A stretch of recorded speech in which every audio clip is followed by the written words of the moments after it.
8 questions every minimalist should ask themselves, from the Minimalism subreddit, aka, what are your best minimalism tips and tricks? Looking to develop minimalist tendencies, so what are the best tips, tricks, and advice you guys have for meeting that objective? My biggest problem has always been buying unnecessary stuff, or filling my house with junk, so mine are mostly for stuff you have or are about to buy. For stuff to buy or keep, do I really need this? Does it make me happy in the long term, or is it something I will forget in a week or so? Where do I place it? How much room will it take? Can I rent or borrow it instead of owning one? How long will it take for me to earn the money I've invested? Would I be happier saving the money instead to use for something that I really like? For other stuff, do I want to work so long hours? Could I do with a little less so I could spend time on my hobbies or with friends or family? When I wake up, I always ask myself, how did the day before go? How did yours? Is there anything you'd rather have not done or would rather have done? Do I participate in events or a hobby that I don't particularly like or that won't give me much in return? Should I just quit doing that? Of course, nothing is meant to be followed to the extremes, but these are just some small steps that might help you too.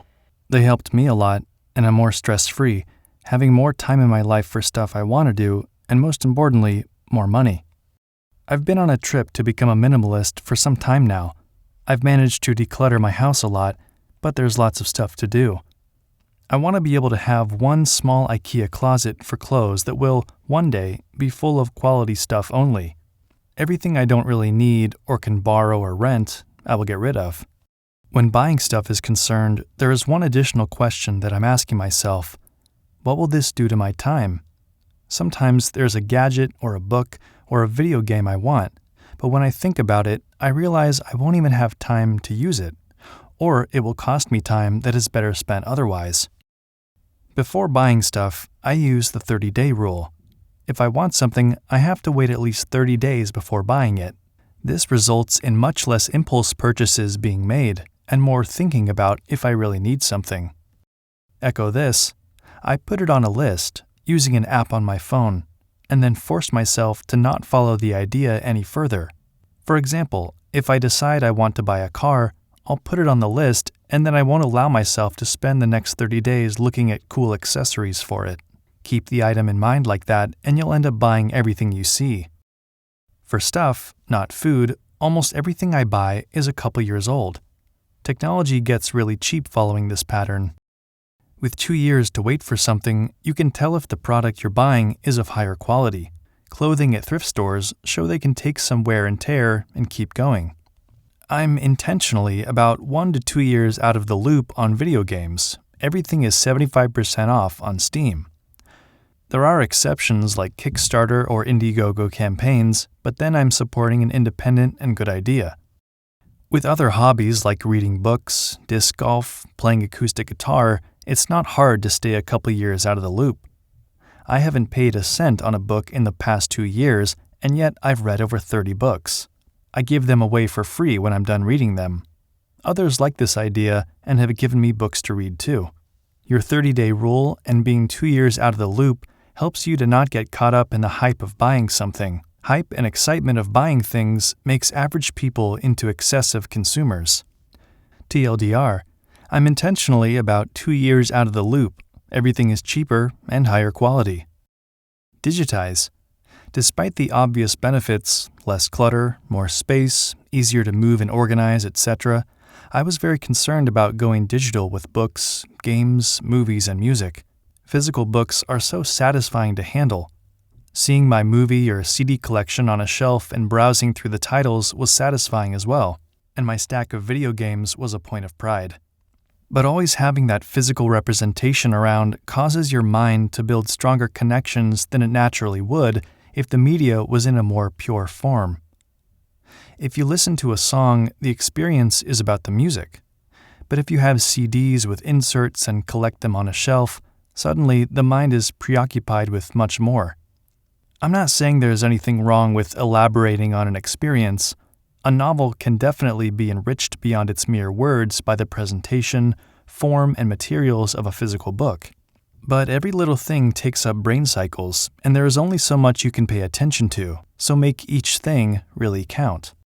I've found that having most things in digital form puts it out of sight and mind for most of the time, so that whenever I start browsing around, it's really obvious what I don't want anymore.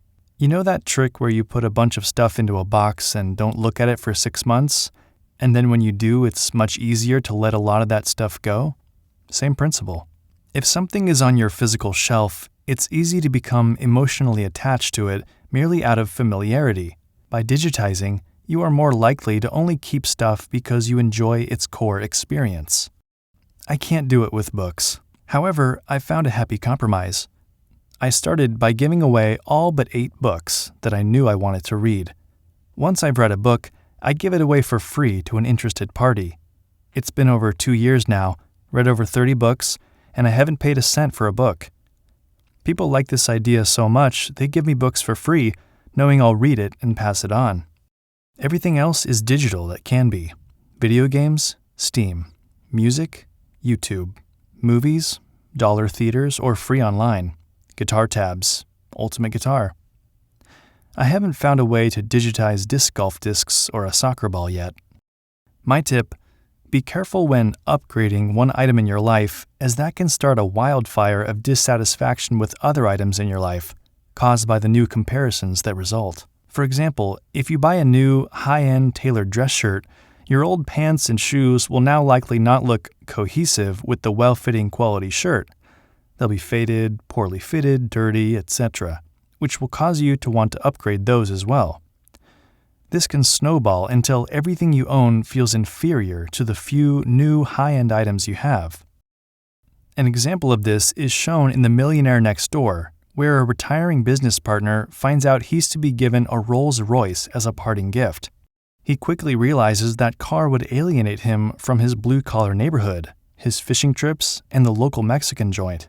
As a result, he keeps his old Chevy pickup truck and lives happily ever after.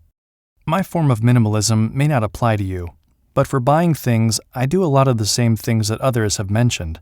Consider how many hours I had to work to get something. I still collect things like records and books, but only ones I really want, and I usually end up giving them away or reading them. I'm not attached to anything I own, and most of the things I buy are from Goodwill or flea markets. Clothes I buy as I need. Only have one pair of shoes. I try to keep things I don't need out of the house and fridge. How I stopped impulse buying. If you use this item, will it have any benefit on your life whatsoever? Will you later regret wasting the day on this item and dig your depression into a deeper hole? In a year from now, will you even bother thinking back once on your experience with this? This resigned me off of video games and binge TV and movie viewing entirely, as I only see it as a form of passive escapism. I do not cherish the memories of the times that I played multiplayer on Call of Duty, nor do I even have the slightest hint of what my best round was even like. The mission in Pokemon is futile, as I have given up on trying to catch new Pokemon. What is the point of filling up Pokédex entries when those entries only do little to stimulate my mind but for a few seconds? It's depressing to think, but at least now I have derailed the train of reckless spending on cheap forms of entertainment. Thanks for watching. Subscribe with the bell, comment, and like.